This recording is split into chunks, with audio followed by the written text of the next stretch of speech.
बिहार में वोटिंग कब? चुनाव आयोग के इस कदम से मतदान की तारीखों पर अटकलें तेज।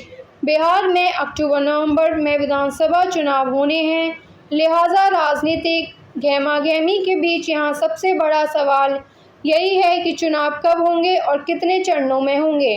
इस बीच खबर आई है कि देश के मुख्य चुनाव आयुक्त सीईसी ज्ञानेश कुमार आयोग के दल बल के साथ इस हफ्ते बिहार का दौरा करने जा रहे हैं। ईटी की एक रिपोर्ट में कहा गया है कि मुख्य चुनाव आयुक्त की अगुवाई में भारत निर्वाचन आयोग की पूर्ण पीठ आगामी सप्ताह बिहार का दौरा कर सकती है। सीईसी के इस दौरे के साथ ही राज्य में विधानसभा चुनावों की उल्टी गिनती शुरू हो जाएगी। त्योहारों के मौसम को ध्यान में रखते हुए और 22 नवंबर तक नई विधानसभा का गठन होने की समय सीमा को ध्यान में रखते हुए आयोग दशहरा 2 अक्टूबर और दिवाली 19 अक्टूबर के बीच चुनाव कार्यक्रम का ऐलान कर सकता है।